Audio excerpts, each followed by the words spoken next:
ഈ ഉടുപ്പൊക്കെ ഇട്ട് ഇടയ്ക്ക് പുറത്തോട്ട് പോകുമ്പോൾ കടയിൽ പോകുമ്പോഴൊക്കെ കേൾക്കുന്ന ചോദ്യങ്ങളുണ്ട് കുറേ. അല്ലെങ്കിൽ ചില സമയത്ത് ചിലർ കമൻസ് പറയും. അപ്പം അങ്ങനെ ഒരു ദിവസം ഞാൻ കടയിൽ പോയപ്പോൾ കേട്ട ഒരു ചോദ്യമാണ്. ഒരു ചേട്ടനോട് ചോദിച്ച്, സിസ്റ്ററെ, ഈ ലോകത്തിൽ അമ്മയാകുന്നതാണ് ഏറ്റവും വലിയ മഹനീയ കാര്യം, ദൈവം അങ്ങനെ തന്നെയാണ് പറഞ്ഞേക്കുന്നത്, പിന്നെ സിസ്റ്റർ എന്തിനാണ് ഈ ഒരു കന്യാസ്ത്രീ എന്ന ഒരു സംഭവം തിരഞ്ഞെടുത്തത്? കെട്ടി 2 കുട്ടികളുടെ അമ്മയായ പോരായിരുന്നോ എന്ന് ചോദിച്ചു. ആ ചേട്ടൻ നമുക്കൊരു ഉത്തരം കൊടുക്കണ്ടേ?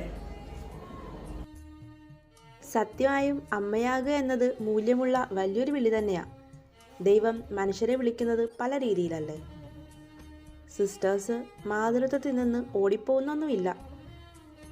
ദൈവം ഞങ്ങളെ വിളിച്ചിരിക്കുന്നത് അനേകം മക്കൾക്ക് അമ്മമാരാകാനാണ്. ഞങ്ങളുടെ അടുക്കൽ വരുന്ന ഓരോ കുഞ്ഞുമക്കളെയും, അത് 1 മണിക്കൂർ നേരത്തേക്കാണെങ്കിൽ പോലും, അവരുടെ ജീവിതത്തിൽ കൈപിടിച്ച് കൂടെ നടക്കാനും ദൈവസ്നേഹവും പരിപാലനയും കൊടുക്കാനുമൊക്കെയാണ് ഈശോ ഞങ്ങളെ ഏൽപ്പിച്ചിരിക്കുന്നത്. പ്രസവിച്ചിട്ടും നോക്കാൻ പറ്റാത്ത സാഹചര്യം വരുമ്പോൾ അമ്മമാർ തന്നെ കോൺവെന്റിന്റെ ഫ്രണ്ടിൽ കൊണ്ടുവന്ന് ഉപേക്ഷിക്കുന്നത് സുരക്ഷിതമായ കരങ്ങളിൽ അവർ വളരും എന്നൊരുറപ്പ് അവിടെ ഉള്ളതുകൊണ്ടല്ലേ. ഈ ലോകത്തിലെ ഓരോ കുഞ്ഞുമക്കളെയും ദൈവപരിപാലന കാക്കുകയും സ്നേഹം അവരെ കാത്തിരിക്കുന്നിടത്തേക്ക് കൊണ്ടുപോവുകയും ചെയ്യുന്നു എന്നൊരുറപ്പ് കൂടെ ഇവിടെയുണ്ട്.